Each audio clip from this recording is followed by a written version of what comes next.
Calorosas saudações, sejam bem-vindos a mais um vídeo e eu bem sei que a vitória dos talibãs aconteceu no ano de 2021, mas dadas as circunstâncias e a perda de valor do Ocidente, eu próprio já me questiono se não estamos num remake de 1453. Para percebermos a questão do Afeganistão temos de recuar até ao ano de 1979, quando a União Soviética, a antiga União Soviética, decide ocupar a região na esperança de expandir o comunismo naquela mesma zona do globo.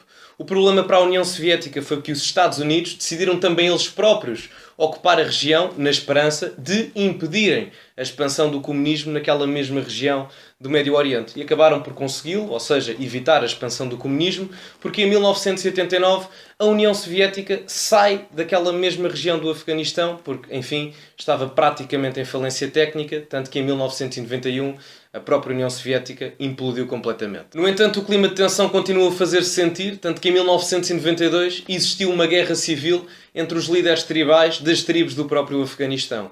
E isto abriu espaço, ou seja, este clima de instabilidade política, para que os talibãs começassem a aparecer com alguma notoriedade a apregoar aquilo que eles próprios defendem. Ou seja, nada mais nada menos do que o extremismo e o radicalismo islâmico. E desde o início que a sua intenção era clara, chegar até Cabul e formar governo de uma forma nua e crua. E foi isso que conseguiram no ano de 1996, quando conseguiram controlar completamente o território do Afeganistão. E assim conseguiram implementar aquelas políticas que os radicais islâmicos e os extremistas islâmicos defendem na íntegra, ou seja, a perda de direitos básicos de liberdade para as mulheres, ou seja, não têm acesso à educação, têm que andar com a cara totalmente tapada, não se pode ouvir determinado tipo de músicas, enfim, é genocídio cultural, mas como alguém ou outros gostam de chamar, é multiculturalismo. Entretanto, os anos passam e chegamos a 2001 e o 11 de setembro acontece e é aí que os Estados Unidos decidem invadir o Afeganistão, porque o Afeganistão forneceu proteção e asilo não só à Al-Qaeda, mas também ao seu líder de então,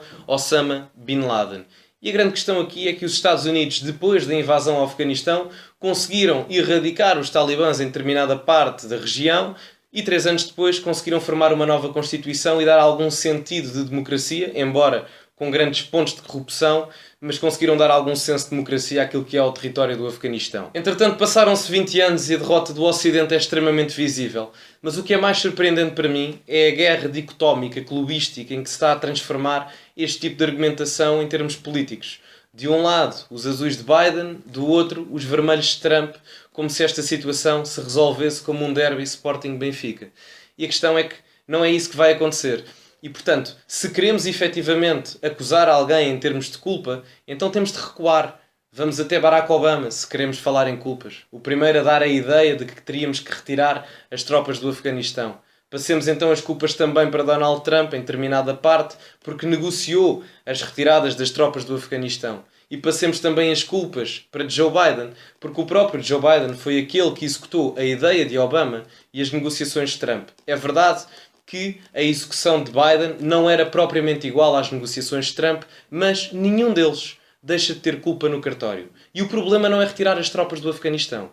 O problema é retirar as tropas do Afeganistão quando não existe a certeza absoluta que irá existir paz para o povo afegão. E o resultado, meus caros, está aqui à nossa vista. E quanto a Biden, isto é um completo tiro no pé na sua própria reeleição, porque, meus caros, a forma como é feita a política externa dos Estados Unidos, neste momento, é extremamente inferior àquilo que era feita nos últimos 4 anos de Donald Trump. Não obstante os próprios erros do candidato, ou melhor, do ex-presidente norte-americano do Partido Republicano.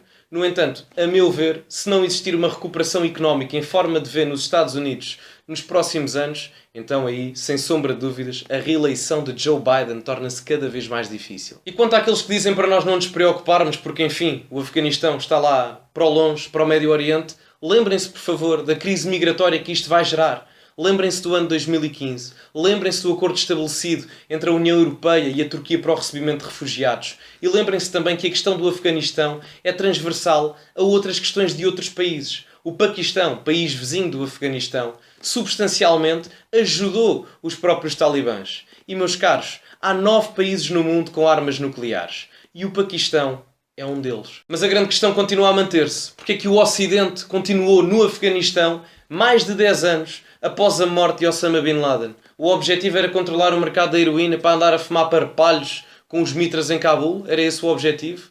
E que isto sirva também de exemplo para o Ocidente, mas também, mais concretamente, para os Estados Unidos. para quando quiser vender o seu projeto de democracia, se lembrar que quando queremos vender um produto, convém que ele esteja em boas condições. E a democracia americana, até pela sua liderança, infelizmente, está cada vez mais fora da validade. Este foi o vídeo, espero que tenham gostado. Metam like, subscrevam e partilhem. Se quiserem um desconto de 10% e portes grátis no livro Cumprir Agora Portugal, vou deixar um link aí em baixo onde o podem adquirir. E meus caros, metam like, subscrevam e partilhem. E acima de tudo, cultivem-se e até à próxima.